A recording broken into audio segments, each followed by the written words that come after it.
I didn't. Yeah. Or is that the vote? Raise Yes. a hand or There's a something. little button here they can use. Yeah. Sorry, I'm muted right now. So that would be good at the beginning, just to, Sure. Okay. Yeah. if something just helps you to know. So that's the recess.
Okay. And then do we want to get anything more here? Okay, we'll call this meeting on May 28th to order.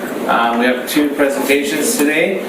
We've gone over the quick housekeeping matters of thumbs up and clapping to get my attention here. We'll talk slowly. Hopefully you can hear me well now. I think we've solved the audio. So there's two applications. The first one is 2124 Northfield, and I believe it's Lisa's presentation from here. Hello, everybody. Can you hear me? Yeah. Okay. This is a development permit application for a mixed-use development at 2124 Northfield Road. The applicant is proposing 2 commercial buildings and 1 residential building with 32 units. The property is zoned mixed-use corridor, Cord 2, and falls within Development Permit Area 9. The proposal has been reviewed in relation to the General Development Permit Area Design Guidelines. 3 variances are proposed. A variance to the rear yard setback from 7.5 meters to 6 meters for a small portion of the residential building. And the proposed variances to the parking bylaw are to vary the required number of parking spaces from 96 to 93 spaces, and to vary the required loading spaces from 2 spaces to 1 loading space. Short presentation today. And so we'll turn it over to Brian, the architect. Okay, I'm going to give this a shot here. The screen sharing, never tried it before. Here we go.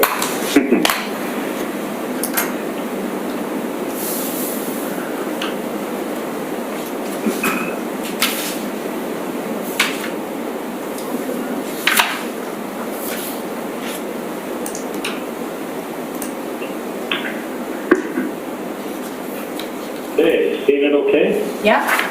Yeah, so far so good. Good, thank you. All right. Me, everyone.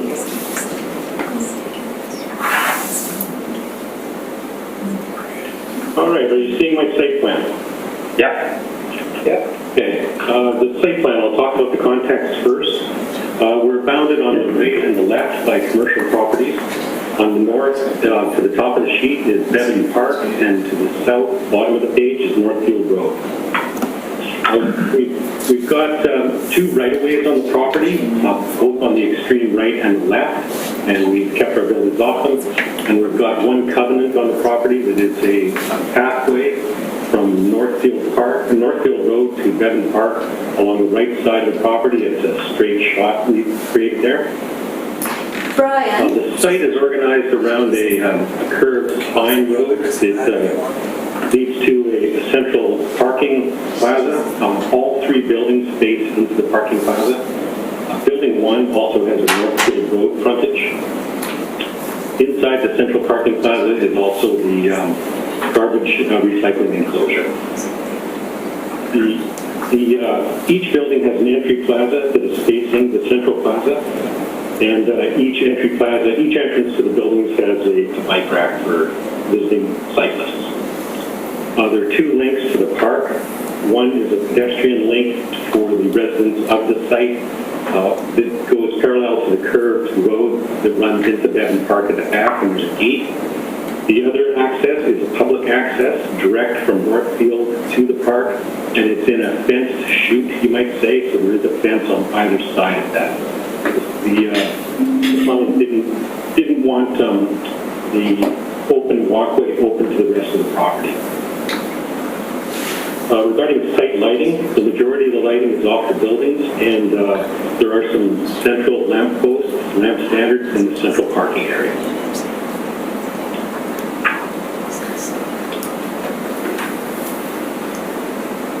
Okay, Building 1. Building 1 is the one on Northfield Road.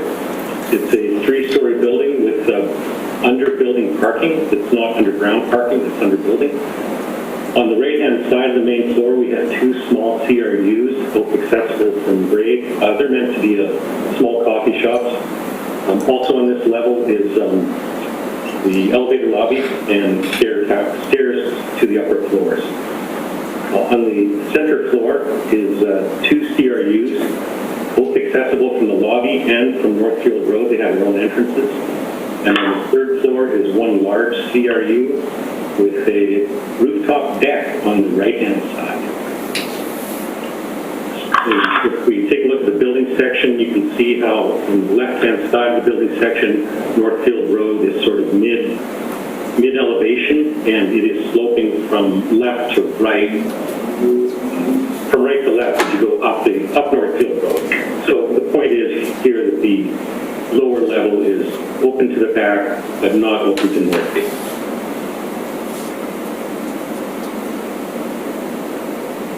Here's the elevations of that building. The south elevation is the one facing Northfield. We can see the walkways up, the stairs up to the front doors of the two CRUs. The massing of the building is stepped massing with cantilevers and overhangs, and we've got the material palette shown at the bottom. It's primarily acrylic stucco with some wood treatment and stone features, stone cladding. Go to next is building 2. This is as you go further into the site. This is another commercial building. This is 3 stories, 5 CRUs. Has surface parking in this case. There is no parking under the building. And again, with the roof deck, this roof deck is facing south, north-east.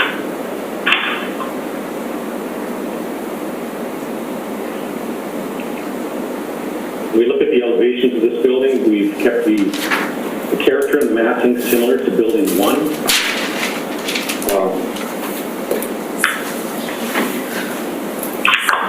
Same roof design, same massing, and same materials. Building section of this, the point of this one is to illustrate how the roof opens up, slopes up towards the north, creating a high window facing Bevan Park, and you can see the roof deck on the right-hand side, south-facing roof deck. Okay, this is building 3. This is the residential building in the back of the property. This is a 5-story building with under-building parking. We have an entrance lobby facing the entrance plaza, the main plaza, with an elevator, stairs, and a pass-through to the amenity room. The amenity room also has an outdoor patio facing south. On this floor, we have the resident bike storage and the 2 service rooms.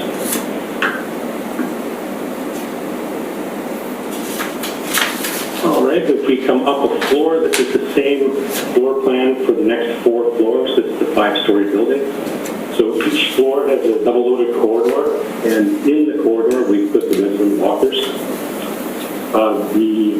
There's stairs at either end of this corridor and an elevator at one end. So a very simple floor plan. Unit mix, there's 32 units in all, 8 per floor. And the unit mix is 2-bedroom and a den, and those have two decks. There's also a 2-bedroom and a 1-bedroom and a den.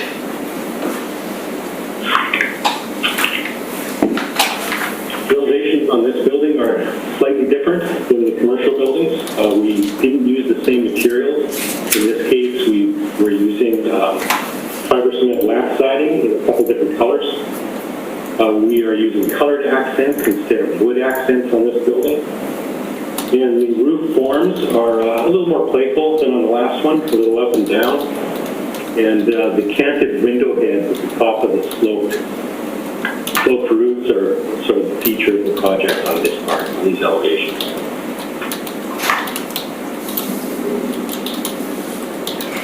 Here's the other 2 elevations. This is the north one on the top of the page facing the park. And you can see the building section here, pretty straightforward. And lastly, we've got a few 3D images. This is if everybody in the world drove a white car, this is what it would look like. Generally, this is our project. I'd like to pass it over to Brad now to talk about the landscape. We don't know if this is... Yeah, guys, I'm going to try to share my screen. Brian, you'll have to hit the stop viewing at the top first. Brian, why don't you let me, I guess, All yours, Brad.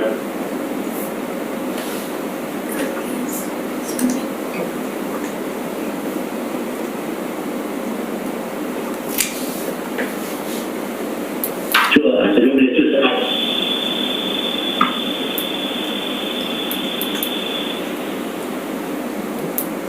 Brad, are you there? Here it is. Great. Lost him, did we? Yeah. Be a bad connection. Yeah, it looks like it's just, this is a still photo of his face now. You can maybe get engineers, the engineers. Yeah. Brian, if you want, we can. Okay, can you guys hear me? Oh, yeah, we can hear you, Brad. On again. Well, temporarily.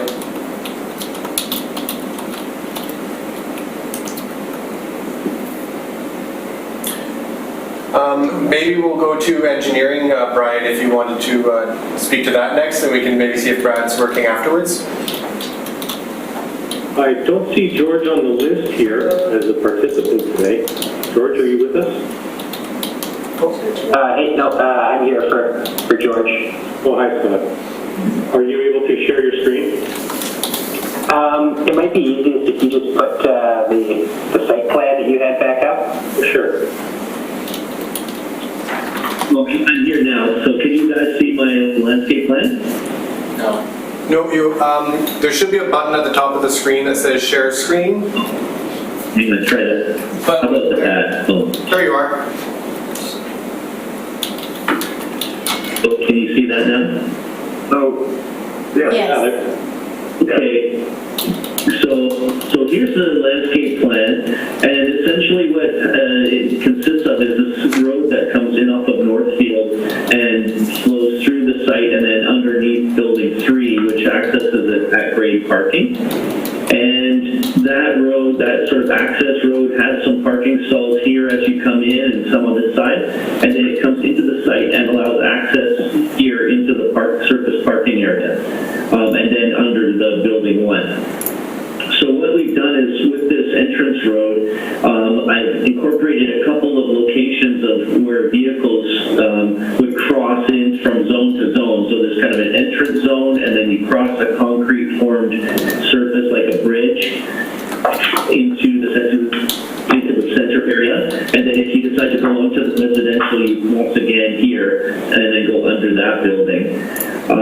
This entrance road is flanked by a concrete sidewalk that comes into the site and ultimately leads right away to the back of this parking here. And it also, as Brian mentioned, accesses this fenced public walkway that goes to the park through here. So there's that feature. And then through the site, we basically have this entrance zone here with some landscaping and a bit of lawn, and then boulders retaining this Northfield frontage. So there's kind of a terrace with steps and some boulders and landscaping here with columnar-formed trees on Northfield. A special entry paving entrance into Building 1 that wraps around, and then a drop-off zone in paving here, and a walkway that goes through to the center and connects Building 3 to Building 1. And the center of the scheme is this large deciduous ornamental tree. I'm thinking a large Pacific flowering dogwood as a real focal point, large-scale tree in the middle of the development.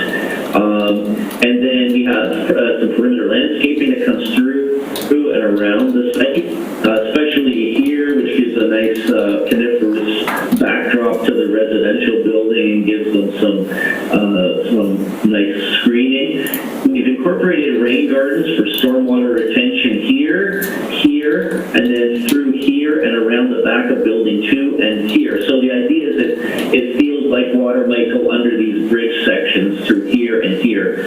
And we're kind of trying to capture that West Coast kind of flavor.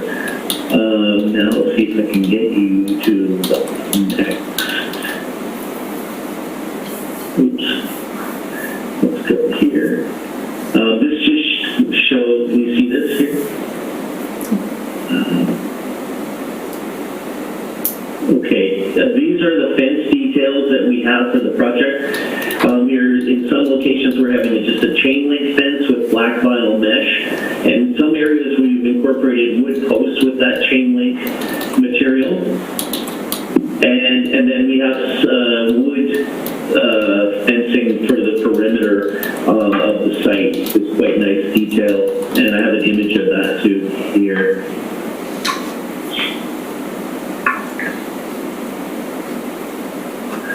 Okay, you guys still with me? Yep. Yeah. Okay, so this shows some of the plant palette that I'm thinking of for the site, primarily using native plant species for this one because there's a lot of rain garden areas and stuff which these plants tend to do well in. Here would be an image of the Pacific flowering dogwood tree at maturity, and so we would initially try and put in a fairly large one in the center of that open zone. And then coniferous trees, Serbian spruce, western red cedar for the screening trees, and then for accent trees using the native vine maple tree. And we have some flowering trees that actually show up as pink on the site plan, and those ones would be Japanese flowering plum, which have spring pink flowers and dark purple foliage all the rest of the year. And then this image shows sort of that wood perimeter fencing with a modern kind of styling, using large boulders along the frontage on Northfield to pick up that half elevation, half-story grade. Our rain gardens would look like this, where they're sort of armored in river rock and planted, and so they would take and treat storm water and slow it down, present the storm system. And then a couple of other features, we have bike racks, quite a modern style, steel and wood benches. We're going to have probably at the entrance locations to each of the buildings, we'll have a bench. And using a cobblestone style of unit paver material in an autumn brown color for this site. And that's it. Brad, could I ask you to leave your site plan up so that Scott can speak to it? Oh, sure. Hang on for a sec. Let me find it again.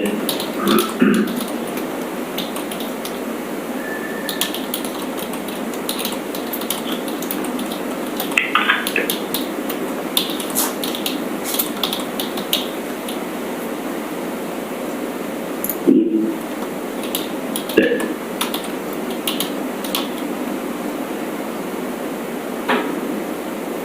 Got it, thank you. Okay, that's good. Thanks, Brad. Can everyone hear me? Yeah, thanks, Scott. I can read. Yeah. So, yeah, in terms of site servicing, everything is serviced off of Northfield Road. There's an existing water, sanitary, and storm services to the site. In particular, the stormwater management plan, as Brad kind of mentioned before, where possible, we want to maximize the use of these sort of landscaped and rain garden areas for stormwater retention and detention. The site is, or the subgrade of the site is fairly impermeable, so on the surface is where we kind of want to try to maximize the amount of stormwater that we're dealing with naturally there. From there, everything will just be direct to a detention tank, which will be, limit the flows leaving the site to pre-development levels, and that'll be connected to a storm service that leads onto Northfield Road.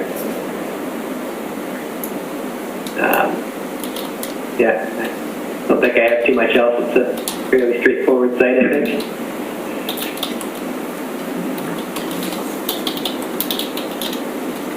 Okay, thank you. Thank you for your presentation.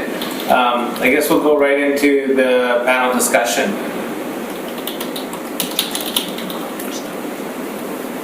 I guess I can't see everyone, but I know Kevin's always anxious to talk, so we'll start with Kevin. Okay, very nice presentation, Brian and Brad. I don't have really a lot of issues. I really like what you've done with the siting of the buildings, Brian. I think it's the way it very logically fit onto the site and the way the road winds through. Questions that I have, what are you planning to do for screening of rooftop equipment? Oh, I think we would, I prefer to use the cedar fence version myself. I haven't talked about that with the rest of the team, but certainly Yeah. we would screen it all. Okay, yeah, as long as, screen it with like materials that obviously enhance and work well with the materials of the buildings if you can. I think that would work really well. I know staff had concerns with the west elevation of building 1. And I know the building next door seems to be very close to the property line on that side, at least for now. Whether or not anything happens with that site. I'm just curious as to whether or not you have any thoughts as to how to deal with that wall. Well, that wall is predominantly a stair. Yeah. So I think that if the building add some windows and some ornamentation to that wall, but we wouldn't add a door or anything or overhang or something. Okay. Yeah, I think I guess you never know what's going to happen to that site next door. And it could very well be possible that the wall becomes visible more, or whether or not they go zero lot line on that side as well, right? You just never know, right? But the only other thing, staff had a comment regarding the garbage enclosure. Is it going to be used for all 3 buildings? We would like it not to be used for all 3 buildings, but we're still working with our client on that. We would like a separate garbage room in each building, and not have a central one out in the parking lot at all. Okay. We have the room in the buildings. We're just working on working with the client on arranging the possibility of making that happen with garbage collection. Great. The other question I have is of the materials. So are you going to split concrete block, I take it, and for the garbage enclosure? I was imagining a combination of split concrete and trying to bring in some of Brad's fence detailing on it. I think that just a plain concrete box out in the parking lot wouldn't look. Yeah.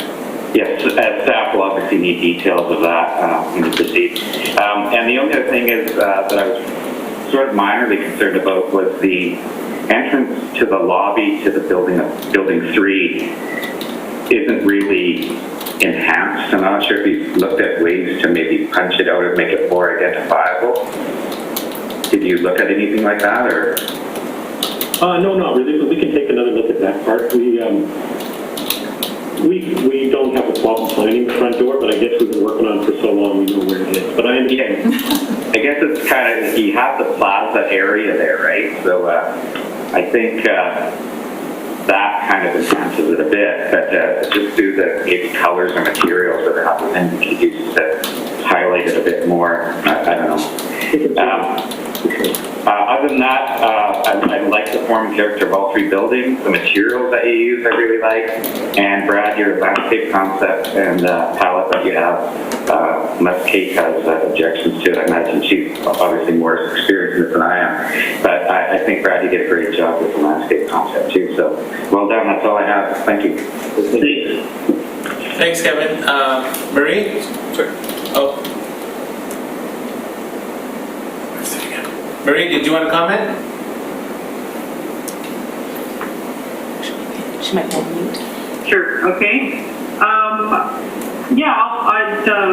I agree with the thing Kevin said, that I like the way you laid the buildings out in the lot and how you utilize the space, putting some of the parking underneath, so it's not just a huge parking lot between. There's a real nice sort of campus sense that you develop there, and it's a great setup with the paths that you have leading into the parks and so on.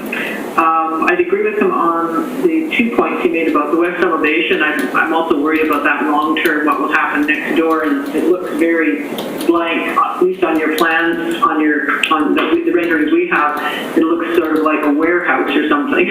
So we might want to think about that, just because we're not sure what's going to happen next door. And the other point is, as well, when I was looking at your renderings, I had a hard time sort of seeing where the entrance to Building 3 was. And I'm not an architect and an art historian, but just looking at that plan, I could only tell because of your sidewalk paths, and so maybe something that has maybe large numbers or something like that, if you don't want to really play it up too much. So Okay, thank you. Thanks, Bree. Charles? Hi. I do have, I won't go over the same things. I agree with everything that's been said so far. Very well integrated architecture and landscape and paving materials, and it sort of hits all the buttons that we usually are looking for, so I was very pleased to see that. I do have one question. It's kind of odd, but on building 3, between the 2 service rooms, it looks like a garage door opening. There's some kind of opening that peeks out to the landscape. Can you tell me what that is? There's really no purpose to it other than to try and make the ground floor a little bit more open and just a little bit less of a cave. So it's a bit of a peekaboo from the parquet to the landscape? Exactly, yeah. Yeah, nice. I really like the fact that you differentiated, like the 2 commercial buildings have, they're talking to each other, but then you differentiated the residential building, material, form, colors. I just want to say well done, and I think maybe the building entrance equation on the residential building, because you have both the amenity space and the lobby facing the courtyard, parking courtyard, it might be something to do with glazing, mullions, and lighting or something that you can differentiate the lobby without going crazy with canopies or something. That would be my thought. But yeah, otherwise, job well done. Thanks.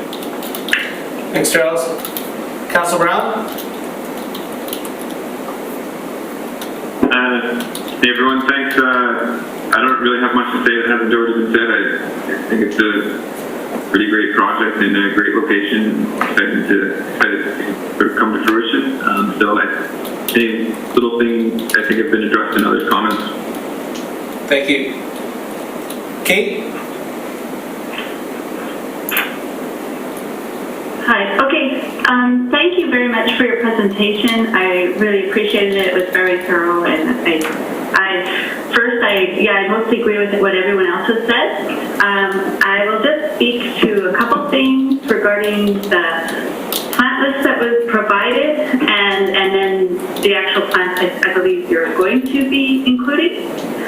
Brad, so I just want to first point out that your plant list included Vinca minor, and I would really appreciate you not using that. It shouldn't be there. Okay, wonderful. We take it off of everything. For some reason, it'll be gone. Yeah, I thought that was the case. I just needed to point it out there. Yeah, we don't use it anymore, but it seems to keep finding its way on my plant list for some reason. Okay, and also, just thinking about the palette that you did present and using some of our native tree species, which I think is great, I do believe the city arborist will have some concerns around the western red cedar. He's now encouraging people to not plant it because of the impact of climate change on the western red cedar. So you may want to find something else, substitute with a different conifer. Sure. Yeah, just saying that I know he's more recently mentioning that and not really, he's encouraging people to make other choices. And then also with the Pacific dogwood, he'll also probably want you to pick a different cultivar like Eddie's Wet Wonder. Yeah, we would use, that's what we would use. Okay, yeah.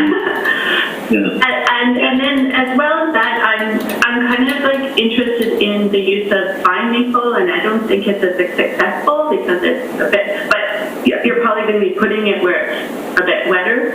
That's in the rain garden areas mostly, Yeah, so then I think it's worth a try there, and you're not expecting it to be very big, kind of more shrubby tree. That's not one of the signature trees. That's just really as almost a second, third tier tree. Yeah. Really in the rain gardens, I think think really we're more inclined to use the big name. I'm hoping that we can get an Eddie's White Wonder for the center courtyard, but the rest, I'm even using Jackie's Flowering Plum, which are not native, so. No, I don't have a problem. Like, I think having a mixture so that you have a nice, robust landscape that's successful is best. Okay, and then just that, of course, if the garbage has to remain in the parking, the city would want you to vegetate around 3 sides of it, I think, have some kind of planting. So hopefully it doesn't have to stay there. That would be better. It'd be better if it didn't have to stay there, but it's going to be tough because of the parking numbers to achieve. But we kind of put it in there which takes up a couple of stalls, right? So I don't know if we have room for vegetation, but we could put, I think Brian mentioned we could have some combination of block and wood, and so we could put vines on it as well. Yeah, I think that's an excellent solution if the city pushes you for something. Yeah. And then my last comment, and it was something that was mentioned by staff, and I think it's a good idea when you're putting in these public walkways. It would be great if there was something that really marked it as a public walkway, whether it's sort of like a small gateway or just small little structure or something that integrated with your fencing. So, and on either end, so that when you're coming from Bevan Park into, it's easily seen, where you can see where the residential gateway is and the pedestrian gateway entry or park. Yeah, that could be done easily. Yeah. I think that would be a nice added feature for the public and for the development. Yeah, sounds great. Okay, and that's all. Yeah, I agree with everyone. I like the way you've laid out the site. That's good. Thank you. Thanks, Kate. Tony? Yeah, thank you. I too like the project. I think it's very well done. The only comment I would add to what's already been said is one of the things that I like the most about that project is that nice serpentine driveway going through it. To me, that's a really important feature that really distinguishes it from just about any project I've seen for a long time. What I think he's doing, and I wonder if you care to speak to it, Brian or Brad or both of you, is that the only thing we can tell is a curved driveway on one side. There's a thin line which won't exist in reality. On the other side, you have to change of pavement, change of color. But on the other side, it's just a line drawn, which, as I said, wouldn't exist. And with a row of cars, it's going to look quite ragged. I wonder if, in the spirit of the two bridges, symbolic bridges at each end that you've got, which I really like also, whether you wouldn't continue some kind of feature treatment for the main central portion of the curved driveway at least, and then you really get a bang for your buck. Which to my mind is a very, very interesting and quite likable feature. So that's my comment or question or whatever. Yeah, I think we could make that happen. Brad, do you want to speak to that? Yeah, I think we could easily. You can sort of see how it could fit in there. Maybe even something as simple as just change paver color, like a charcoal paver instead of asphalt, or through that section, right through there. Yeah, that certainly could be done, Tony. Just whatever reinforces that, because it's really nice, so might as well make the most of it. But it's up to you, obviously. Otherwise, it's a project. Yeah. Thank you. Yeah, it's great. Thanks, Tony. Is Steve with us today, or just okay? Yeah, can you hear me? Yeah, thanks. I didn't see a picture, so thanks, Steve. Yeah, I'm trying to cover up. I had a bad haircut. Me too. Right, Tyler? It's a great haircut, Steve. Great to look. Thanks, everyone. Great presentation and a great project. I did have one question, just in regards to the road going in and then circling around to the parking. Seems to me that just where the dogwood is going to be, and then going in and around, that's quite a tight turn to be able to go to Building 1 and the parking over there. I would imagine you guys have discussed all the details with the city and being able to do that and checking the circumferences. But have you guys had any issues with that? It's it's very tight, and we have checked the turning radii, but we will recheck it and make any adjustments we need to. Yeah, it's sometimes throughout the city in certain parking lots, Canadian Tire is one that pops up. Is there's a lot of curbs and a lot of extras that on paper looks great, but it ends up being too tight, and they either get taken out or broken up or those types of things. The look is gorgeous, absolutely gorgeous, and it definitely goes to a theme of the owner with Building 1 and Building 2, and that difference with Building 3 is absolutely dynamite. Thanks so much, you guys. You guys did a great job. Thank you. Thanks, Steve. Is there any other comments before I review the, sorry, I've been away for so long, the recommendations? Okay, hearing none, I'm just going to go over the recommendations as I've heard them. With Building 1, the west wall of Building 1 needs some articulation. If the garbage enclosure, we'll have the details, but the applicant to provide more details and screening for the garbage enclosure. The entrance to Building 3 needs enhancement with either, color, material, glazing, and/or lighting. And then Kate's comments is to clean up the plant list provided by the landscape architect, to remove the western red cedar and Pacific dogwood or replace them with alternates. And then also, I guess, planting around the garbage we were talking about. And then also to provide the public walkway with identification or wayfinding for the public walkway. And then Tony's comment was to carry that feature treatment on that main drive aisle coming in through to Building 3 to enhance that serpentine or that arc of the drive aisle. And Steve's was to review the turning radius at Building 1 to make sure that turning radius works there, or isn't too tight or sharp. I would add one more regarding the screening of rooftop equipment with materials that work well with the materials of the building. Thank you. Okay. And to screen any rooftop units with like material. You okay with that one?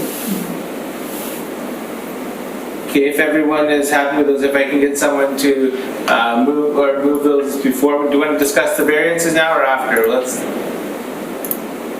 I'm totally fine with the variances. I have no issues with them, so I would definitely support the variances. Thank you, Kevin. Any other comments, discussion on the variances? Okay, so I support those. Okay, I guess the recommendation is to move the recommendations as presented and to provide support for the variances.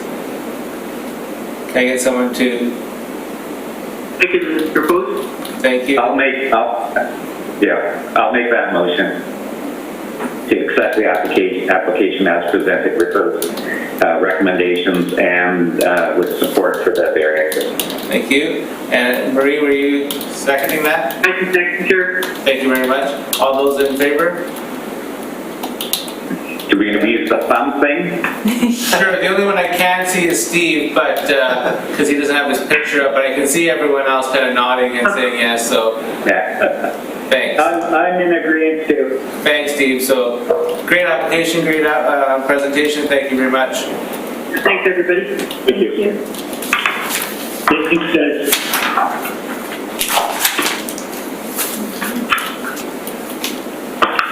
Okay.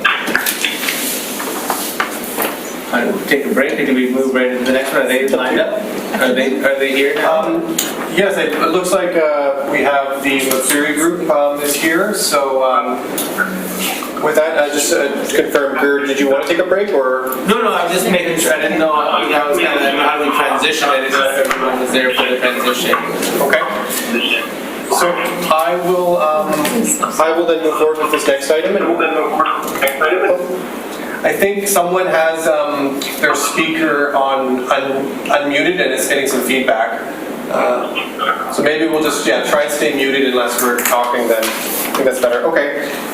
So yes, the next application we have is development permit 1185 at 388 McCleary Street. The applicant is IBI Group Architects. This property is the former Nanaimo Hospital site in the Old City neighborhood, and it's flanked by Kennedy Street, Franklin Street, and McCleary Street.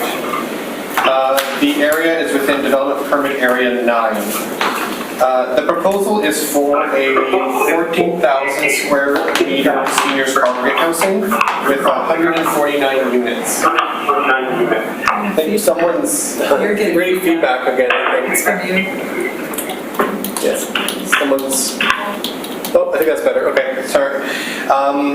So 149 units. There are amenities provided, which I'm sure the architects will be telling us about. And the final thing I will mention, yes, and we are, there's no variances have been requested at this time. So with that, I'll ask, I think, Jeff, did you want to lead the presentation here? Yes, are you getting feedback when I take my mute off? I think it might have been from you, yes, but when you're talking, it sounds fine. It's okay. I changed my headphones, so hopefully that's going to solve the problem. Hello, everybody. Caleb, are you going to, you've made your presentation, so I'll share my screen.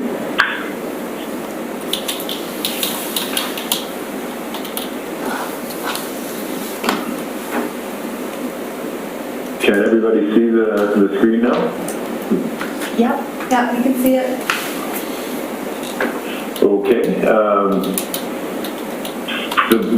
Our proposal for seniors living project occupies a prominent site on McCleary Street, which is here. I'm just going to go to patient McCleary Street, bounded by Franklin and Kennedy.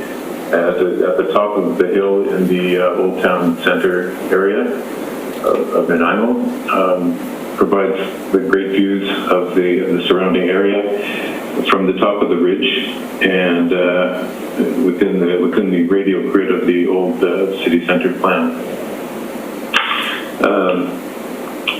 The site is bounded by McCleary, Franklin, and Kennedy Streets. This is the top of the hill here, so there are views in all directions from the site, and it's close to, although it's surrounded by single-family houses, its central location dotted with other major landmarks on the old Nanaimo Hospital site. Close to the Old Town Village and St. Peter's Catholic Church, and well connected to the city infrastructure with transit on both Albert Street and Fitzwilliam Street, and also within walking distance of downtown.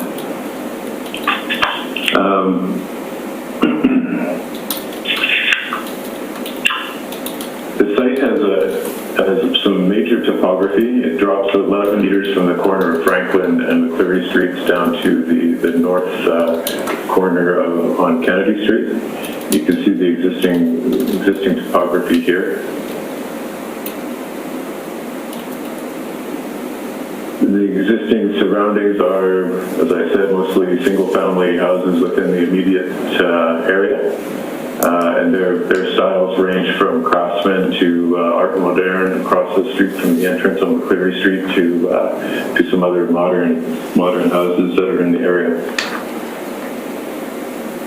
The site is zoned as CS1, and the proposal will meet those the guidelines of the CS1 zoning.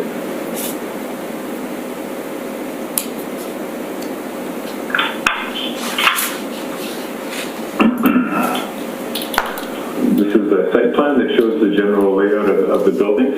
There are the two wings of residential units, rental units. The main entrance is off of McCleary Street at the on the high street. There's a central wing here that has the major common areas for the project that presents itself as a single story on McCleary Street, and the lobby is here, and so the landscaping surrounds the streets and also comes into the project on both sides of the central wing, and sits the residential units nicely within a landscape setting. There is an existing lane on what is the north side of the site. We're proposing to double the width of that. It's only 10 feet right now. We want to make it 20 feet, and that will allow the access to the parking, which is below underground, and the loading here.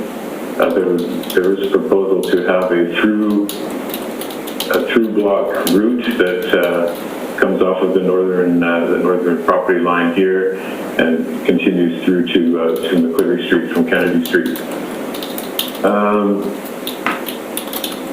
So that's the general layout of the site. The shadowing diagrams show that there's very little impact from the buildings onto the surroundings. The only impact really is to the single-family house here to the north.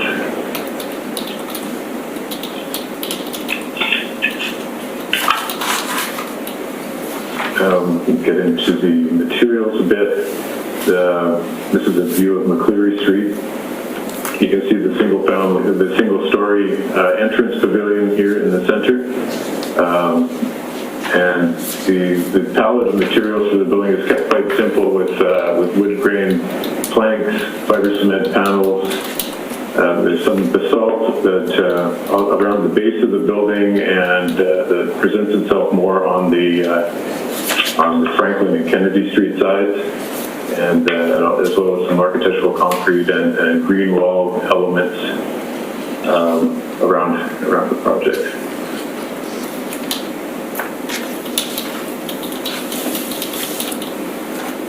The level 1 plan shows the slope of the site, really, because the entrance here is hidden. The entrance is actually on level 3. So there's nothing on McCleary and Franklin here.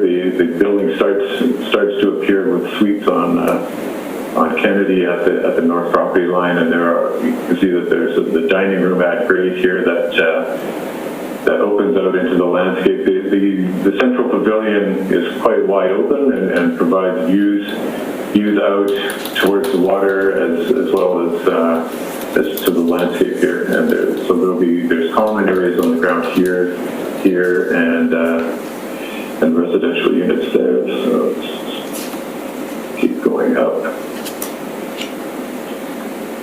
Level 2 has the parking underneath the east area, and that's accessed again off the lane. There's also the loading here and the garbage enclosure, which will be enclosed by there's a fence here and an enclosure. We'll put an enclosure around the garbage area. It's at the back of the loading. The parking comes in here. We've got slightly more than the required amount of parking, about 58 stalls, and those are located so that there's access directly into the residential wings as well as the central common areas. And you can start to see here how the units will be stepping up Franklin as we come towards McCleary.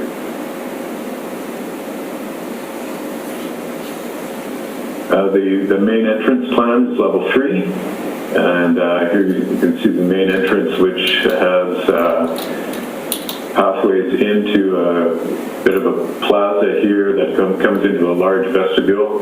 One thing that we're going through right now is an analysis of the seniors' housing in light of the developments of COVID-19, and trying to understand how we can best protect the residents and the community, and integrate some measures here that will not be super visible, but allow some protection. So we're kind of going through that with our client and with some components of healthcare designers and that sort of thing, to see how we can adapt the plan to that. So the general layout of the plan is you come into the building here. There are elevators in the common areas, and then elevator banks on both wings here. There's a 6-foot wide corridor, so we've kept the corridor quite wide, adjacent to the common areas, and then we go down to about a 5-foot corridor to the suites. We're looking at maybe widening out these entrance areas so that there's more opportunities for social distancing there, and there's also some common areas so that these corridors are broken up with some opportunities to meet. On this level as well, there's pool, and this will have the private decks, but we'll talk about that during the landscape presentation.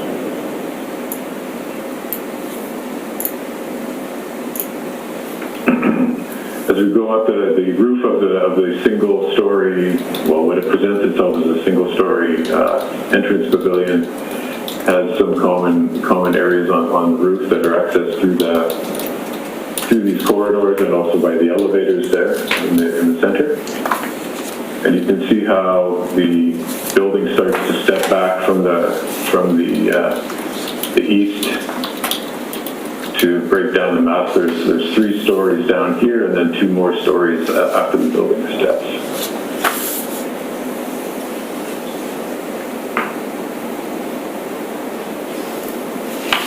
And this is similar. This is the 5th floor plan, and again we're stepping the building back from the surrounding buildings across the lane here. And the roof plan.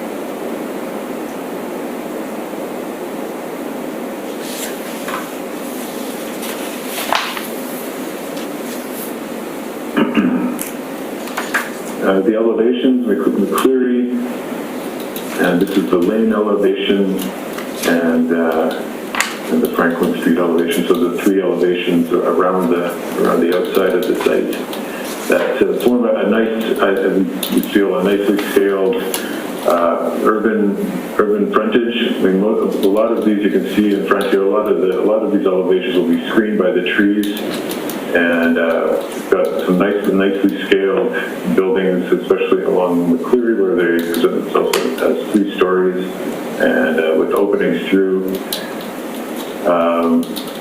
These little areas will be the fiber cement panels, and these ones will be the planks with balconies, or. We're looking on the clearing. We have a setback issue still, and we have some smaller balconies here that we're looking at opportunities to maybe open those up a little bit more. And then as the building steps down the hill, you can see the 5-story portion that we've broken down, that we've stepped back from Kennedy Street, and. This is the proposed right-of-way that cuts through the street to the lane and then up to the clearing.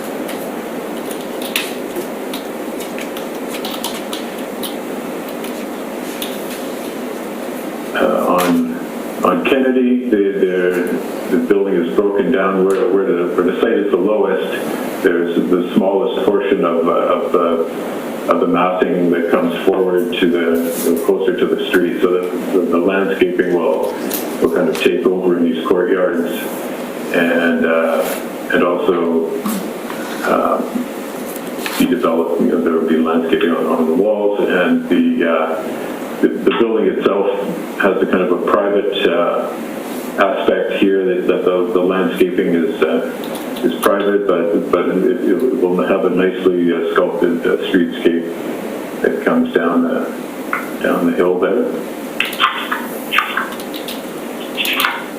And you can see the sections. The sections are making this a three-story building in the center. It kind of opens up the center where we have the higher buildings on both sides, and makes this a whole environment inside the complex. So the interplay of inside and outside is quite important for this project and its success.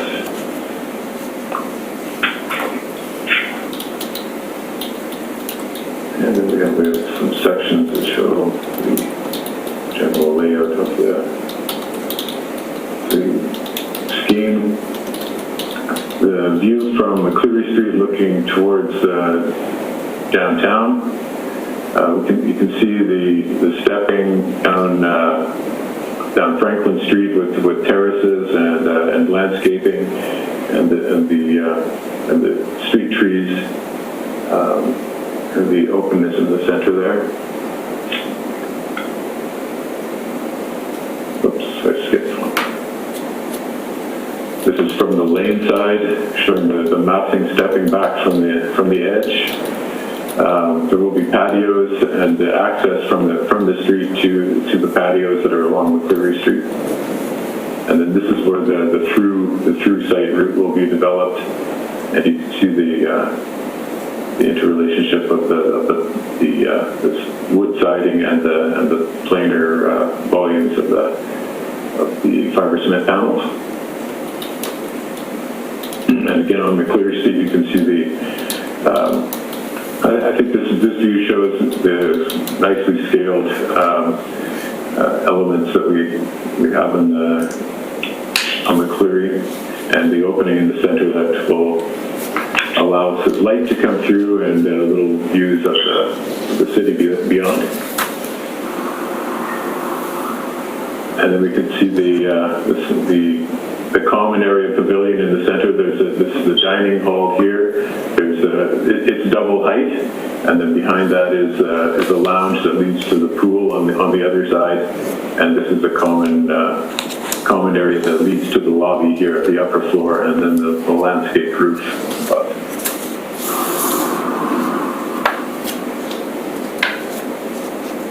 This is a view out from the pool area towards downtown, showing the different elements that we talked about, and the ground floor patios and large balconies above.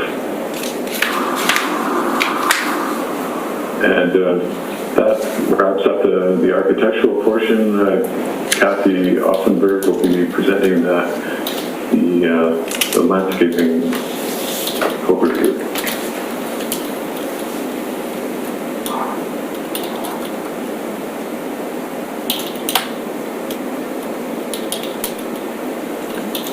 Okay. Hello, everyone. My name is Kathy Offenberg. Can you hear me okay before I begin? Yep, we can hear you. Yes, okay, thank you. Okay, terrific, thank you. So the landscape is inspired very much by the site, taking inspiration from the coastline of Vancouver Island and the figured ground of how the rebars of the building meet the site in a kind of sheltered landscape, getting a little poetic in this interplay of the indoors and outdoors. But thinking that poetry is important to the demographic of the seniors who might be downsizing and looking for a community and the comforts of home and memories of a native landscape that they're so familiar with. The site is designed to reinforce the neighborhood character and to comply with the city guidelines and the old city guidelines in particular, reinforcing that character. We look at the site as being divided into 3 basic zones: the perimeter, the interior, and the roof garden. The perimeter, as I noted, is compliant with guidelines from the standpoint of the 1D, utilizing the 1.8 meter landscape buffer. The topography, as Jeff noted, drops significantly diagonally from the corner high point at Leclerc and Franklin down to the northeast corner at Kennedy. And Jeff noted the entrances, primary pedestrian entrance on McCleary and at Kennedy, each one having grade changes but carefully designed to create handicap accessible pathways. We step down from McCleary to the entrance, and then we step up from Kennedy to that entrance. The outdoor patios engage the grade at varying conditions along Franklin Street as the grade changes.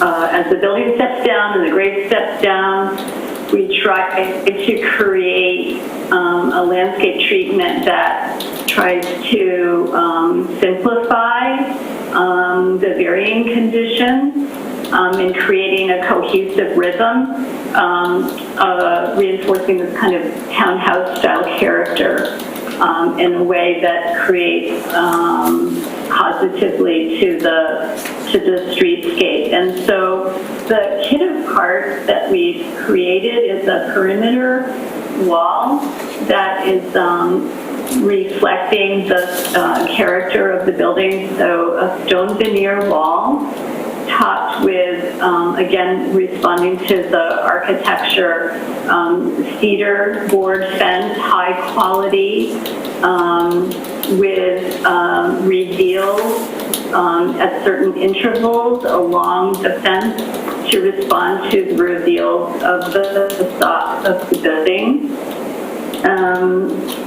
We integrate a landscape understory that adds to the softening of that streetscape with small flowering trees and understory planting both in front of the wall and then within the landscape patio zone between the patio and the back of wall, so that each resident has a sense of their own garden, but that garden also sort of peeks out above the fence to contribute to an understory along the street. And I'm speaking primarily there of Franklin and McCleary. The interior designed to the needs of this demographic. So people will have varying degrees of activity and abilities. So there's a lot to do here in this interior landscape. There are lots of destinations, places designed for social engagement. Of course, Jeff mentioned this new era of social distancing. And to that point, there are lots of places to go and be alone or sit privately, get away from things. The activities that we've designed range from the pool deck on the right. On the left where Jeff's hand is a lot of circulation area, places to walk, we'll sit, shady zones, sunny zones, outdoor terraces related to the dining pavilion, little bocce court, very little lawn area. The lawn area to the right in the more active zone maybe is a putting green. On the rooftop, this big expanse, we have amenities for gardening with planter boxes, shade structure, places to take in the view. Be mindful of time. I think we should, the next slide, which is a more close-up diagram of the public walk that Jeff highlighted in his presentation. You see the connection more clearly. This was a comment asking for more clarity. So you see the route.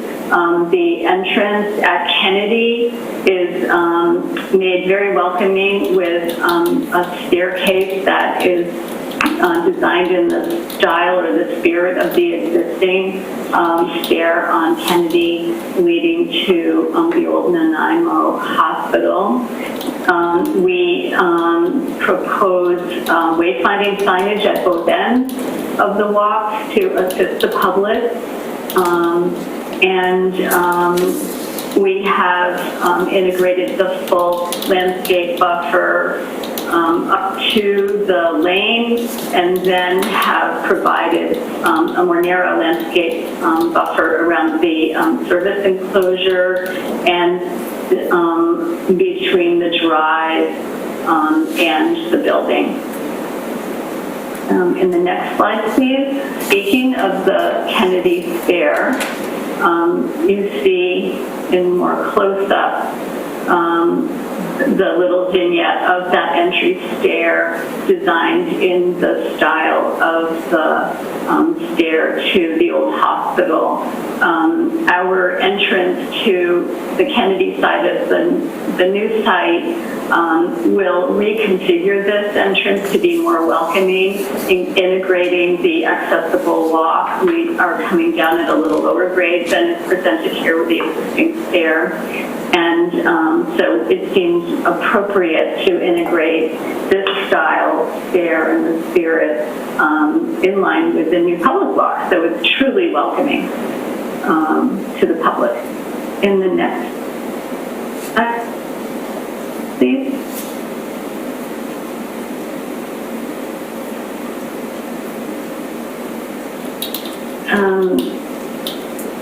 This slide presents in cross-section the quite complicated and changing conditions that we find on the site. The series of sections to the extreme left represent the varying conditions along Franklin Street, where we progress from a condition of the terrace actually being sunken below grade to presenting itself above grade as it descends toward Kennedy.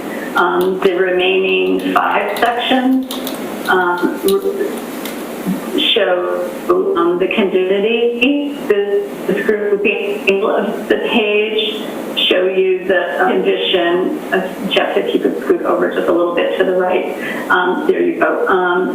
CD, for example, shows you a cross-section at the entrance on Kennedy at the gate, and then you see the close proximity to the putty green and then the building beyond. Just above that is the cross-section showing you the dining pavilion, the dining terrace, a little bit of lawn, and an overlook walk, and the relationship to the walk at Kennedy.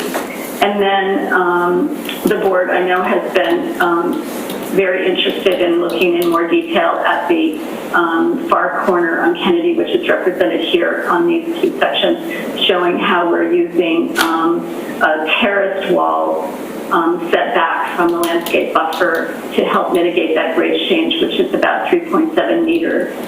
We've split it into 2 terraces. The wall is set back about 1.8 meters to give us some space for some small flowering trees. I think we've got some serviceberry there and understory planting that will help screen the exposed facade. But again, to reinforce the exposed facade is a stone veneer in the vernacular established in the building facade and consistent with, I hope you see the old city guidelines to give some texture and character and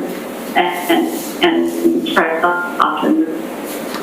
So I have to look at the planting plan.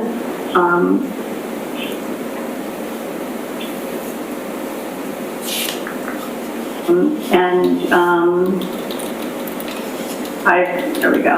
So here, I've color-coded the planting plan to highlight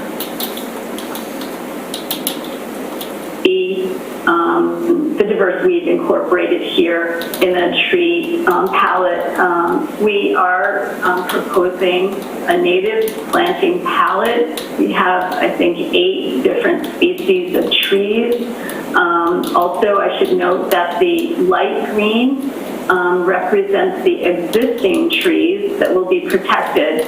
Some I've highlighted here are not on the property, but I wanted to reinforce that they're important and will be protected. So I'm speaking of those on Franklin, Kennedy, and over at the lane.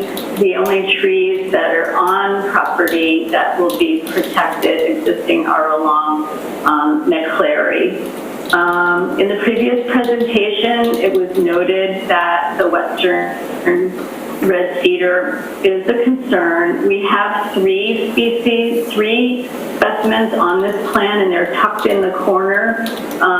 Jeff, at the mountain area, you might point out in the little corner on the left side. But we could certainly work with the city arborist to consider others. We thought that they would be sheltered there, getting a bit of shade, but it is a consideration.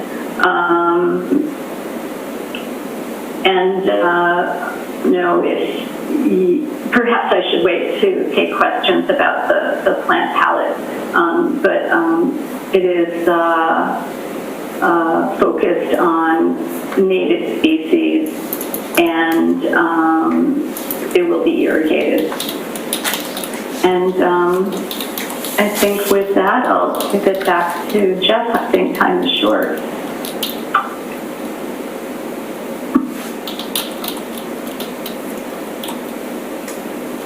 Okay, we just wanted to finish with looking back at some of those previous images, looking up Kennedy Street, and this is the through block access,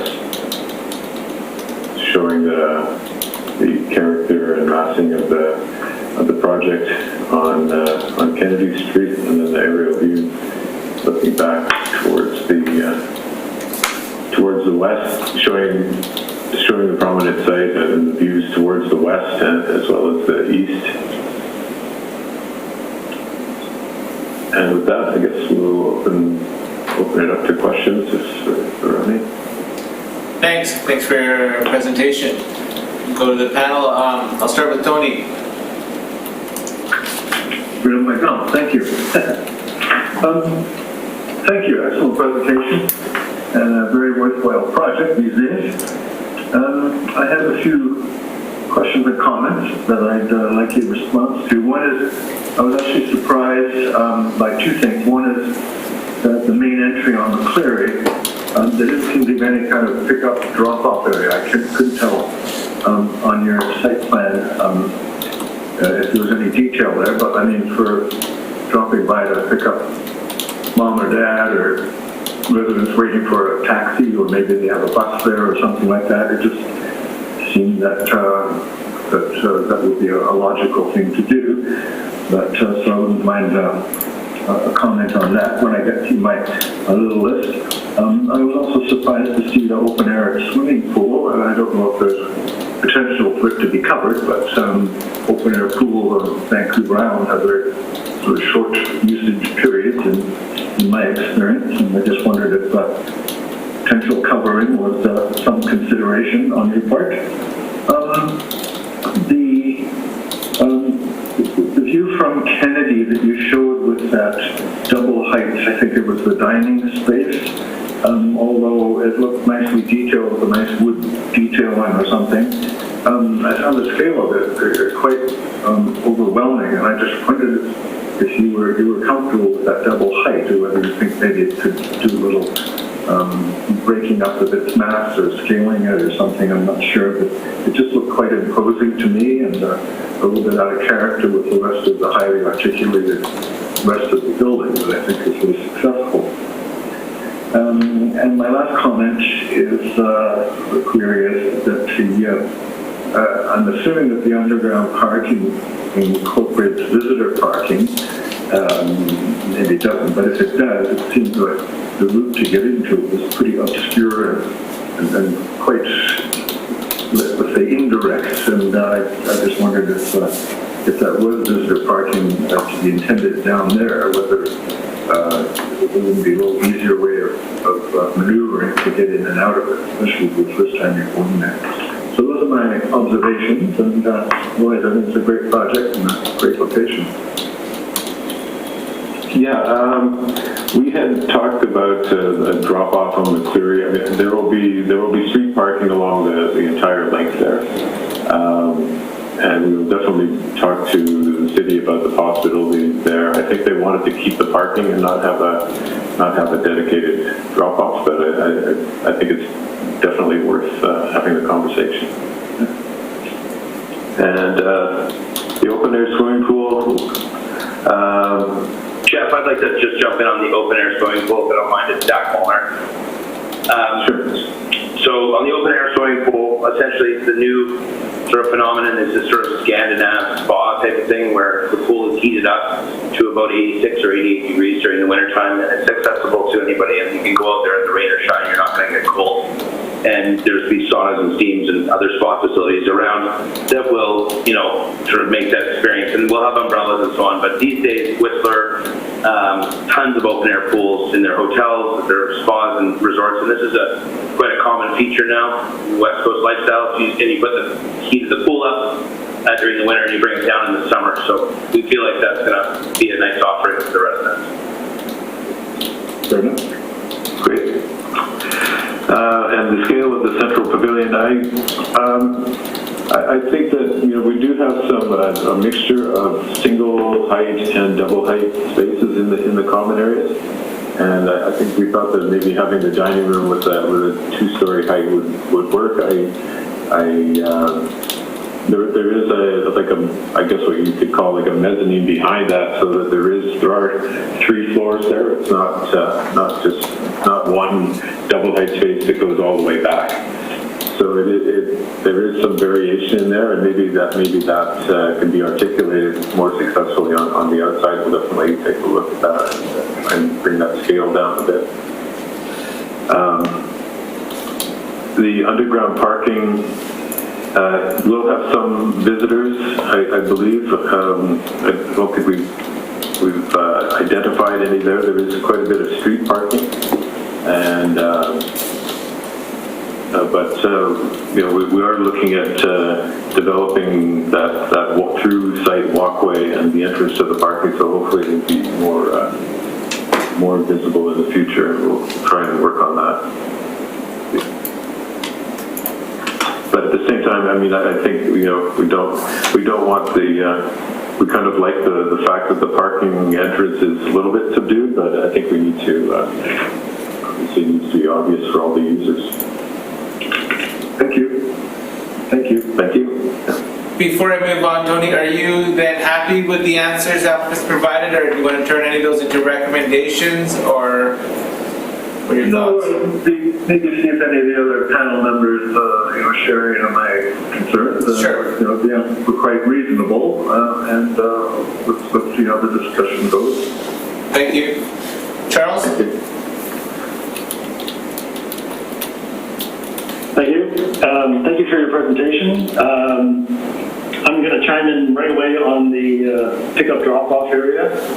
I think for a building of this type and scale, it's an absolute requirement. I mean, they're going to have some kind of a minibus that's taking residents here and there and everywhere. You see them all the time. And so, yeah, I think, well, again, see what everybody else on the panel thinks, but often when we make a recommendation like that, it helps applicants deal with engineering and the city, other departments. So I think I echo a little bit, Tony. I guess I have a few questions. They're mostly related to the relationship between the residential wings and pavilion, because I find that they're architecturally quite distinct. and I'm sure that was intentional, but the lobby entry sequence and the way that you've kept it one story, it's very highly glazed and very open, I think works really well and breaks up the elevation on the Cleary into kind of two buildings. I like that. But when you come back around on the Franklin, because of the change in grade and because of the double height spaces and all that, the central pavilion is, I don't know if it's looming, but it's pretty dominant. And it's also expressed completely differently than the residential wings. And like in the previous presentation, differentiating between the building types was successful, and I think it can be successful here. But I just wanted to get your take on, do you feel that the residential building expression or the pavilion building expression is one more dominant than the other in your eyes, or they're both kind of equal? Yeah, sure. Should I comment now? Or, I think that the way that we were looking at it is that the central pavilion as the common area should be a little bit more, should be more expressive, and the residential should maybe blend in with the landscaping and be a little bit more subdued, as kind of shown in the material collections and that sort of thing. So I think there's a little bit more opportunity to be more expressive with the pavilion for the common areas, and that's what we've tried to do. Okay.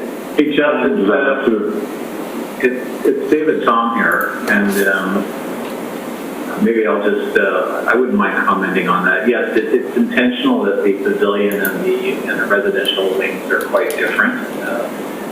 We were looking at this as a bit like a resort, and so we wanted to have a campus as opposed to buildings that are very similar. So that was one aspect to it, and the other aspect to it is that the scale, the view that we showed is a view from one side, but the other side is the scale is half the size, because the pool deck extends out almost the full length of that pavilion. So the pool deck is at the kind of mezzanine level of that double height space. So you experience, as you go around it, you experience as a different kind of building, and that, again, that was intentional. That there's on one side there is the double height volume, but on the other side it's not, because the pool deck is right at that same level, and the spa opens onto it. So it's a complex building, and Charles, I take the point about the difference, but it was certainly intentional, and we were looking to try and achieve that, and we do want it to be. It's the clubhouse, it's the center point, it's where it's social hub, it's all of the things that we want it to be something that's special and is somewhat separate. So you feel that you're going to another place, like you live in this place, but you're going to this different experience. Okay. And I think that, like I said, that kind of comes through, and I just wanted to make sure it was intentional, obviously. And then I think there's some comments in the planning report, but I'm interested in the expression of, I know it's not two buildings, but it kind of presents as two buildings. So there's like the North McCleary and the South McCleary Franklin. And there was a comment in the planning report about the McCleary elevation sort of being more institutional, and I think that's because of the Juliet balconies, the setback issue that you mentioned. But I guess I wanted to comment that I actually find the north half of the McCleary elevation, you have a rhythm, you've expressed a rhythm of bays with the wood versus the paneled siding. And that's the only place on the building that it shows up. And I was kind of curious, because I actually find that quite successful in breaking up the articulation of that facade. and then it kind of doesn't show up anywhere else on the building, and I was kind of disappointed that it didn't show up anywhere else on the building. You seem to have taken the wood cladding to the ends of the wings on the two main building wings, but the ends and the corners, and then there's only that one spot on the cleary where you've created this rhythm of bay. And I just was wondering, do you think there's an opportunity to maybe create that kind of same bay rhythm around the entire building facade to kind of tie it all together? Yes, we can definitely take a look at that. There is an opportunity where the balconies are to have some slightly different expression, I suppose. The reason that it appeared there was we have street access to the patios with the Juliet balcony expression above, and we made it a slightly different expression there. But we can definitely take a look at doing that in other locations. I would also add that on the Cleary elevation, again, we were trying to make it look like two different buildings. And so the building that's further to the north, because of the grade, we're able to get that vertical expression. And the building that's on the south side, there are only two units that actually face that. The rest of that space, the inside the building there's a concierge office, there's a wellness clinic, there's different things going on. And so we were trying to sort of reflect the fact that the building on the right-hand side, if you look at it, there's different functions that are inside that building at grade level. And because of the way the grade is working, that in fact the windows to those spaces are actually high windows because of the significant amount of that elevation is taken up by grade. So it's a very different condition, and we're trying to reflect that along the clearing. But point taken on Franklin, and certainly the same philosophical approach of street having. That's not my dog, by the way. My dog is locked up inside. I'm in the garage and make sure my dog doesn't bark. But a point taken on Franklin, because we are trying to achieve the same effect of unit type grade and extension and connection between extensions of the street. So, I think anything you can do to kind of highlight that and enhance it would be. I mean, it's a big building, so everything you can do to kind of help break it up and integrate it into the street front would be good. One last question. Again, a comment in the planning report. Do you think there's any opportunity to integrate the existing feature stair into your landscape treatment and into your walls, or does it have to come out? The answer is that yes, it has to come out. It's been very tough shape, and it's the concrete stair. It's not the same kind of. You would expect to see sort of a granite type stair, and whatever. It really isn't that. Our proposal is to rebuild it and represent it as part of the history of the site. There's also, I think, a really good suggestion by the planning department of having some signage and plaques and information around the site about the history of the site. So I think that's important. But the stair itself, our intent is to rebuild it so that it's prominent relative to that mid-block connection, and probably enhance it so that the memory is there, but the memory will be enhanced by making it probably what it should have been when it was initially built. But no, it was very clearly an entrance to a building. That entrance is no longer there, and the grading it rises quite high, and we're bringing the building down closer to grade. If you kept it there, you'd basically going up and then coming back down again. And we looked at it, and we understand that the importance of it. That our view is that if we could incorporate it as a memory, that over time people would understand that the design, the character of that space on Kennedy, and as you walk up and down that, there'll be plaques that speak to what that building used to be. Okay, thank you. Thanks, Charles. Kate? Thank you very much for your presentation. That was great. Since I'm the landscape architect on the panel, so I'm going to just speak really to the landscape. So far I agree with what the panel has said. I think you've done a great job at working on the edges and how your building and the use meets the street. I like the inclusion of the walls and the terracing, and I think that really reflects the neighborhood as well. I also think you've done a great job in keeping that open, keeping us sort of contained space for the residents, but that doesn't feel completely contained. I'm happy that you have, obviously, the views out to the water, because that's a selling feature. So I don't have any issues there, but what I would love, just what I want to talk about is your planting palette, and it's because you have specifically chosen to use an Indigenous plant palette, and you have provided us with it. I want to speak to it.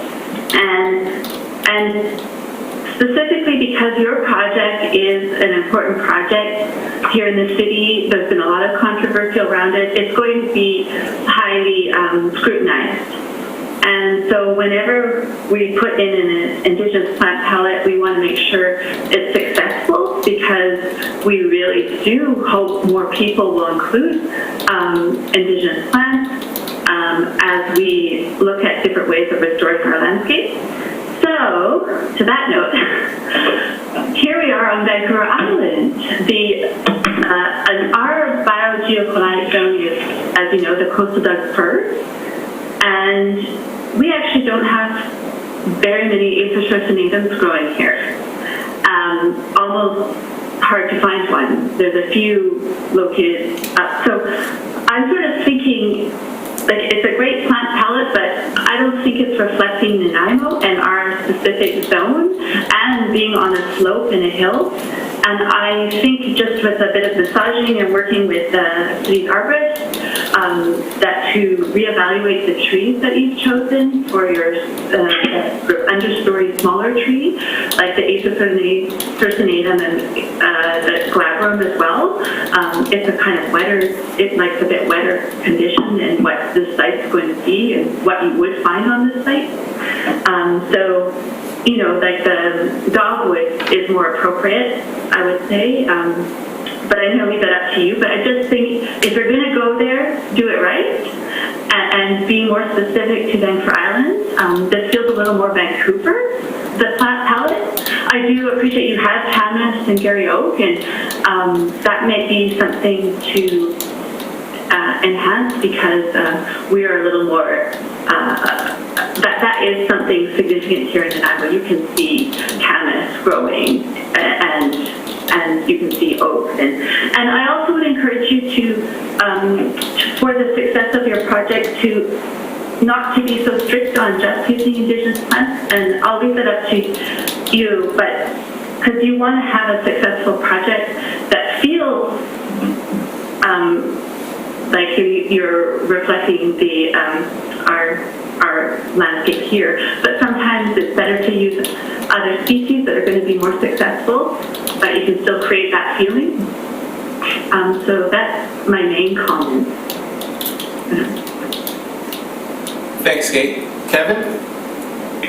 Yeah, very nice presentation. Very well done. I really like the siting of the buildings and the way you've created the outdoor amenity spaces. I think it works very, very well. I'll jump right in with the entry and the drop-off.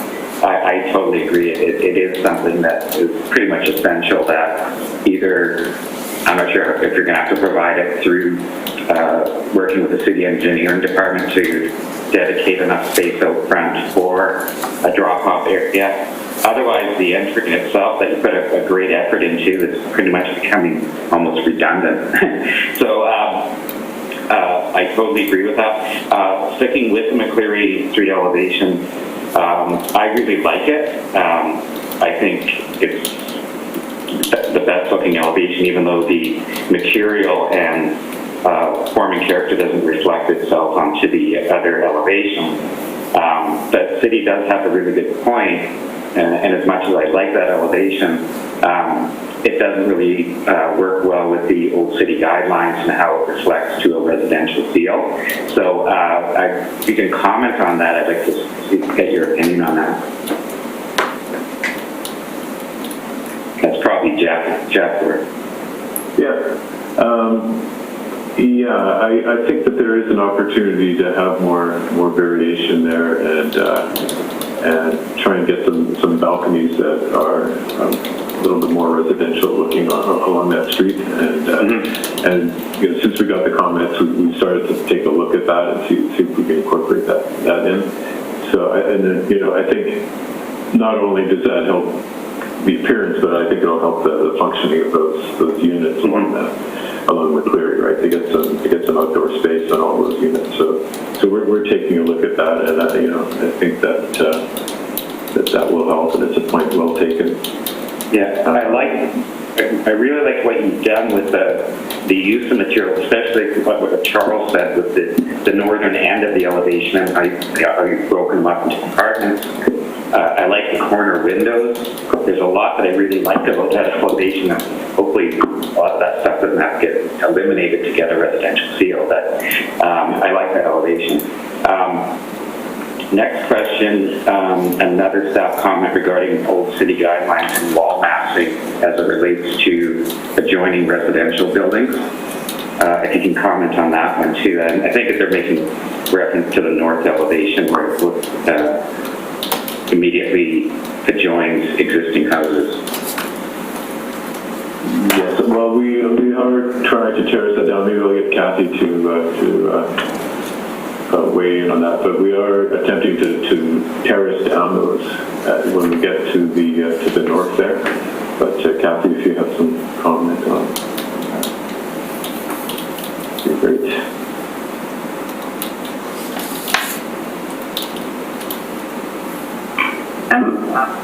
I'm sorry, I didn't hear that entirely, but I'm gathering there's a question about the northeast corner and the way we're mitigating the grade change and pulling back to create more than the distance to negate that height and also pull back away from the neighbors. I think also if there's a question about the screening of the neighbor, we have integrated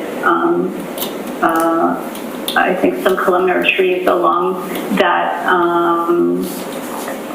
that landscape buffer at the abutter's property. Okay. Next question is just really comments that will be required, I guess. You're providing, make sure you provide material strip garbage enclosure and details for that, and also screening of rooftop equipment again. I'm assuming there'll be rooftop equipment in each building. Yeah. Okay. Yes. Okay, and last one is, are you looking at any ways to add, whether through public art or ways to reflect and enhance the history of the site? History of, hospital and the university and so on. Are you looking at anything for that? I think we will. It came out in the comments, and I think there's the opportunity to do that along Kennedy Street, in particular. Yeah. So I think that's something we'll definitely look at and talk to the city about what the recommendations are for that sort of thing. Okay, that's all I have. Thank you for your next presentation. Thanks, Kevin. Thank you. Marie? Thanks for your presentation. First of all, I'd like to comment that it's just a really spectacular property and a wonderful property to build on. And I really appreciate what put into the design here. I really like the sort of E-shaped footprint and how you use that, or U-shape, to embrace the view and make that kind of a priority with your central pavilion, providing space for everybody to share in that view and have sort of a cutaway through that. I think it really makes for it helps to open up that whole building so that the neighbors too aren't looking at a whole great big monstrous facade on either side. It's broken up, and I think that should really help in terms of its presence in the neighborhood. That said, you're also sort of in a difficult position because you're situated in the old city and you're in institutional zoning, and I think that's kind of an interesting contrast because what you're surrounded by is individual private homes, small single-family homes, but yet you're building a large complex here. But it's always been institutional as well. I think we have to realize that's also part of the history of that site. And I think your design is going a long way to try and be sensitive to that and also provide a type of building and facility that is suited to that particular site, in that you're also providing a space for seniors again, but maybe not in such a intensive care situation. I should also note I don't think there's anything like this in the south part of Nanaimo. There's a couple of these sort of nice high-end seniors assisted living places in the north end, but nothing at this end, and nothing that takes advantage of the ocean view or is situated close to the downtown within walking. So I really like that aspect of this whole project. So then there's just a few comments on the design. I concur with what's already been said. I really like the McCleary facade.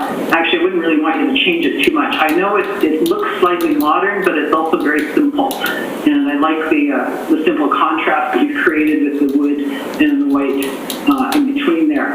And so, we could make it look more residential, maybe, like you say, have some access to the individual apartments on the lower level might help, especially at ground level as you're walking along the sidewalk.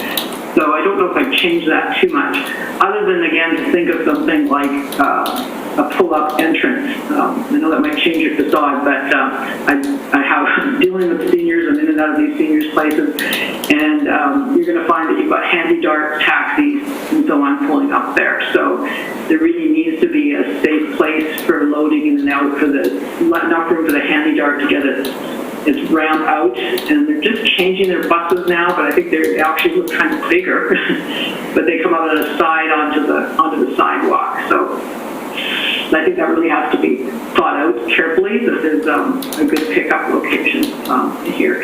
Just understand that eventually a lot of the residents aren't going to be driving their own car, and hopefully they'll be walking and taking transit and doing those sorts of things. My other comment would be the same as everybody else on the pavilion building from the north, or from the Kennedy view. I have to agree, it looks quite incongruous and different, and I take your point that you're trying to create a different feel in that part. I understand that, and I'm wondering if part of the problem might be just the monumentality of the columns that you have in the front. Like, when I look at it, I feel like you'd be walking up to a museum. Think of the Museum of Anthropology at UBC or something like that. Is it the glass front and the huge column? If you took the columns out, if there's a way to do that, even I think you could still even probably get away with the glass. But that's just, I'm not an architect, so. But for me, that it's that sense of monumentality that really changes the whole appearance of the rest of the building for me. It might be just something to think about, but I think it's a great idea, and if there's still a view in there and you have your dining hall, I just think what a wonderful place, because really Nanaimo does not have, there's not one restaurant here in this whole city that takes advantage of the view, unless you maybe think of BIU has they have a cooking program and they have a little dining room. That's probably the only dining room that has a good view of Nanaimo. So there might even actually be some some possibility of a commercial, more of a commercial dining room there, if they could take advantage of that and have a kind of spectacular view. The other comment I had was on the stairs. I understand that, yeah, they'd be hard to use. I had a look at some the other day. Is there any possibility of even using the columns from those stairs, just those two sort of obelisk type columns on either side? Yeah. Yes, those could be used, yeah. Yeah, and even if you move them over to your other staircase. Yeah. No, I understand. I don't think that, they're not going to last much longer anyway. You'd be the ones that are there. So I think I like your idea of trying to sort of replicate that to some degree, and maybe if you can have the two columns beside it or situate those back there. I think those are light standards. Oh, really? Yeah. So it looked like there was a little bit of a leftover electrical component sticking out at the top of one of them. So I think they probably were. So we could, we could look at incorporating those or. Yeah, even if you couldn't use the originals, even if you duplicate them and put a light on them and use them as markers for the path or something, that would be really kind of nice. Yeah. And finally, just to comment on the landscaping, I love the idea of having those open gardens and places to sort of wander. There's almost a kind of Versailles effect there with your U-shaped footprint in the gardens and then sort of looking out at this expansive view. So really a nice project, and look forward to that going ahead. So thank you. Great. Steve? Hi, everyone. Thanks very much for the presentation. It was very, very nice. I do like just a couple things. The pavilion, I'm actually quite the fan of the columns. Makes it beefy. Sorry, Marie. The only concern that I have about this project, and it's been mentioned already, is the parking up front. That's a challenge in itself. And I really believe that has to be looked at to make this a better project. Apart from that, it's a great area, and it's been under scrutiny for quite some time now. This is definitely heading in the right direction, and I applaud you guys. Thank you very much. Thanks, Steve. Councillor Brown? Yes, thank you. Thanks for the presentation. Two really excellent presentations tonight. I echo the sentiment around the pickup and drop off. It's just crucial for, the Nile is quite an auto-centric place, but also for the handy dart and the other, taxis and all that stuff. So I think it will be a fairly crucial element. And I think I sort of echo the comments around the. I'm not an architect, but I think there was some sort of general commenting around how the buildings are interfacing with the streets, and it's sort of reflected in the staff commentary as well. And I think the effort to sort of de-emphasize the massing and have better integration or interface with the streets would just be beneficial to making other attempts at doing so.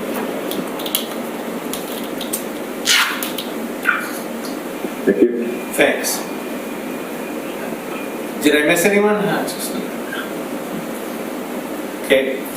There's no proposed variances, so the recommendations I've heard, actually before I start, Tony, are you satisfied with the answers the applicants provided, and you're not going to make any of those recommendations, is that correct? Well, the only 2 points that have been touched on by anybody else here on the entry drop-off, etc. And the other one was to do with the pavilion, and my concern, I don't know if it was echoed or certainly there was some comments, but my concern simply was the scale of it. I think Marie said it best when she said it looked like a museum. I thought it was more like a city hall or something. It just seemed so imposing and formal that I thought it would be kind of overwhelming. So that was my concern. If nobody else shares that, then that's just me.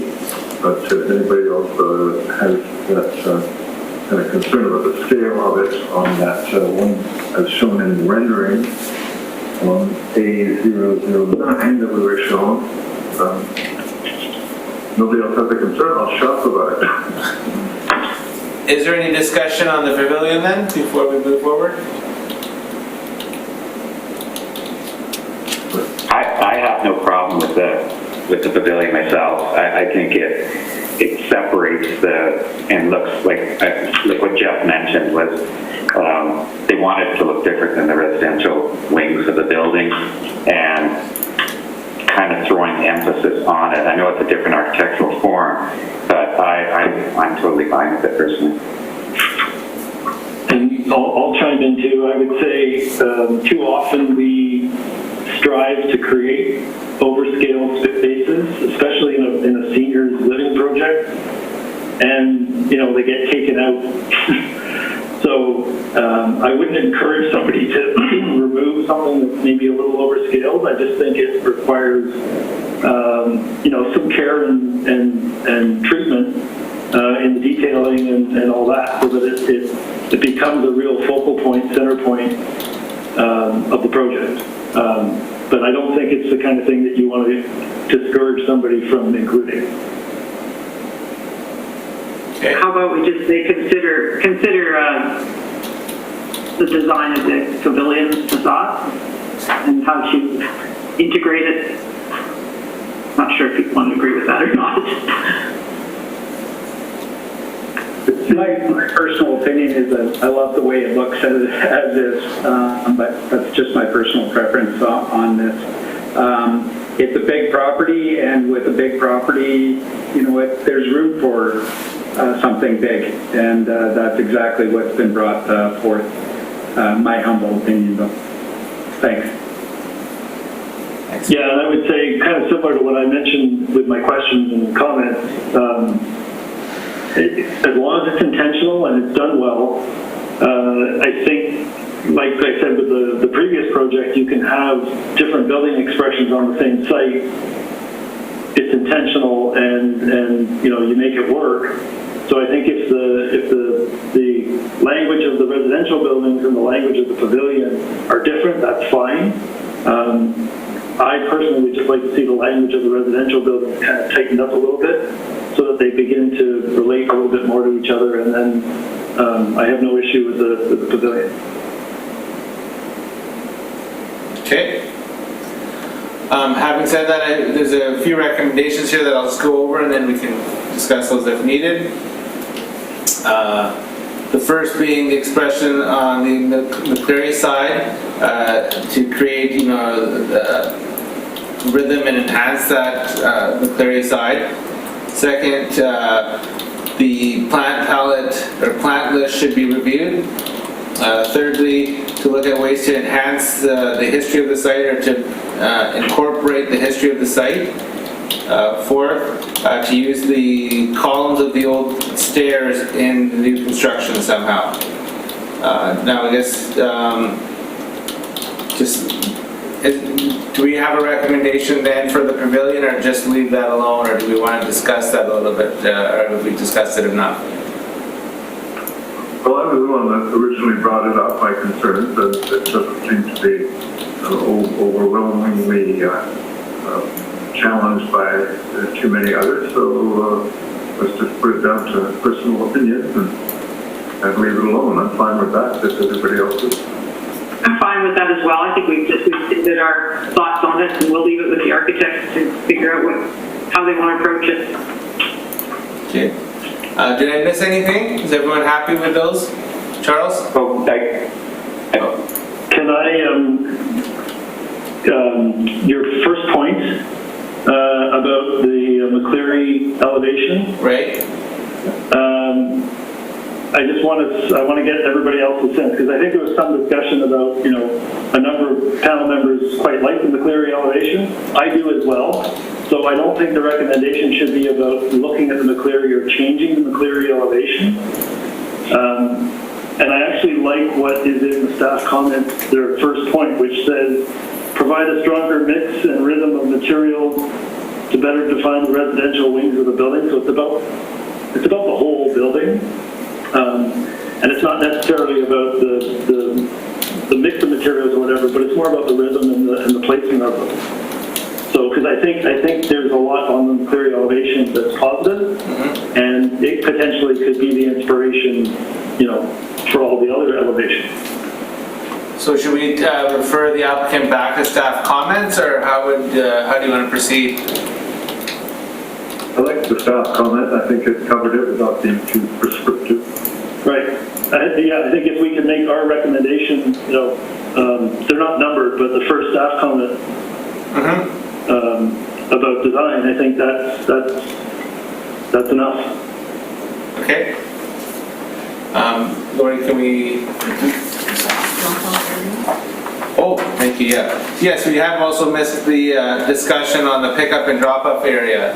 So to recommend that the applicant and staff work to incorporate a pickup and drop-off area on Cleary Street or somewhere on the site?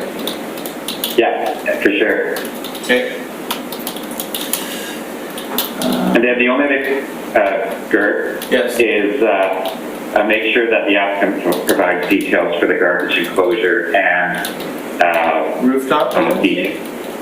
Details for the rooftop equipment for screening. Okay.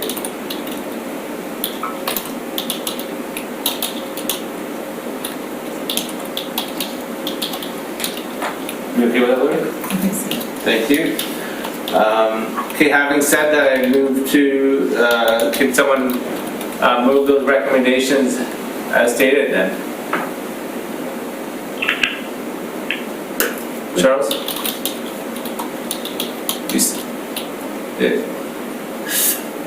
You're muted, Charles.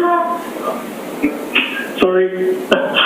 Yeah, I'll move the recommendations. Kevin always says it so much better. I'll do it, Charles. Go ahead, Kevin. I make a motion that we accept the application as presented with those recommendations. There you go. I'll second it. Thank you. All those in favor, or all those in support those? Thank you. Thank you very much. Good application, good presentation. Thank you, and I really appreciate the thoughtful comments. Thank you. Yes, good. Thanks, everyone. Thank you. The applicants drop off and then. Applicants drop off. Okay. Okay, I guess panel members stay tuned. The applicants will drop off and then we can finish up the meeting. We're still in the process of the goals. Oh, you're right. Sorry. Okay, so two other business. So the next issue, the next matter or other business on the agenda today is 5A. It's discussion of the potential meeting on June 4th. How does it? We don't need it anymore.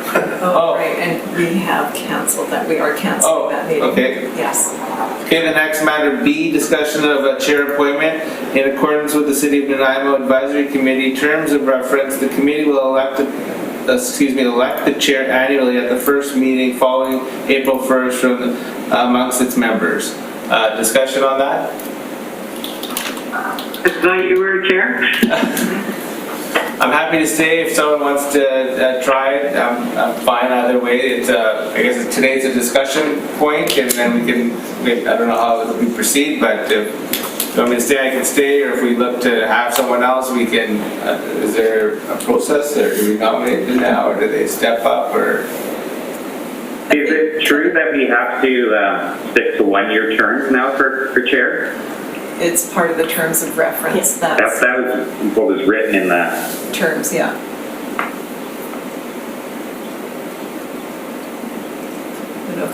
It's just part of the terms of reference. That's why we had. I guess the staff is saying, or Lori is also saying that I guess we have to discuss it, or do we do something about it, or do we vote? Or? You can make a vote. Yeah. You can make a vote. You can have a discussion about it. If somebody else is interested in stepping up as a chairperson, that's great. Look at Tyler Brown. He's smiling away there. Okay, well let's talk about. Does someone else want to be chair? How about that? We start with that. No. Yeah. No. do such a good job there, we don't need anybody else. So I just want to chime in because I started, oh God, was it almost 2 years ago? Yeah. And Gur and I kind of had an agreement that we would share the chair. Okay. And he's been sitting in it the whole time, which is fine. It's been great. But I feel like I kind of let him down being his co-chair. So I would happily step up if anybody's interested in having a different chair. Well, this got awkward. Well, well, if the policy is that a chair is only supposed to be on for a year, and Gur's been on for like, I'm not sure how many now, but it might be, keeping with policy, it might be best to have Charles come in. Yeah, yes. And also, so you know, my term is up in, oh, help me out, I forgot. I think it's next March. So it's just less than a year. Okay. So we move that? I'd make a motion to elect Charles to be the chairman. Okay. I'll second that. All those in favor? All right. Okay, perfect. You're on, Charles Parker. And then, now the next thing I guess is the minutes. Do we have to do anything? What happened to the June 4th meeting? I missed that. Oh, I guess staff will be sending out an email, or it's been canceled, it's not needed? Yeah, through the chair, we reviewed our applications and we don't have items at this time that we anticipate we need that additional meeting for. We'll bring them to the next meeting on the 11th of June, I believe. So, 11th. Okay. Okay. And the minutes. And has everyone reviewed the minutes from the March 12th meeting? Are they happy with that? Minutes as presented. Perfect, thank you. Guess that adjourns the meeting. Can I suggest something before we go? Certainly. I thought it would really be helpful to see the chair's face. I'm wondering if we were sharing can be on a separate computer, because what we see of you guys in our little pictures is, I can't see Gur at all, he's a little blob at the end of the cake. So it's really, if you don't have the person's expression, you don't put the cake in. I'm just wondering if the people on the committee and the people presenting keep their cameras on. I noticed like the people who are on the audience kept it off, and maybe the city planners, if they're not participating, you don't have everybody's names, you just have their names there. So that's really helpful, because then when you're looking at the screen, you're looking at the people that would have been in the meeting. Anybody else? With that? Good point. Certainly, we can look at making sure you can see us individually better. Absolutely, good feedback. Yeah, I just thought it might be easier, because then you can tell who's talking. These voices come from that one screen, and it's hard to tell. Is there, Lania, is there Wi-Fi in that room? Yep, we're equipped. Yeah, 'cause I'm on my iPad right now. So if I was Gur, which I will be, if I had my iPad sitting just like this on the table, then everybody could see me just like they're sitting me down. Okay. That would be good. Yeah, we would maybe have to check if there might be some feedback issues with our speakers, but we could test it beforehand. Yeah, and I'd probably use my headphones. Or keep your speaker off and have your voice picked up by their speakers. By their speakers, yeah, or their mic, right. Yeah, we can make that work. Was there okay. I was just going to point out we want to see more of there would be a bit of a feedback issue with the two feeds running at the same time. Okay. That's right? We're adjourned, right? Yeah, we're adjourned, but yeah, thank you everyone for working through this evening with us and reviewing these notable projects. Appreciate all your input and your time.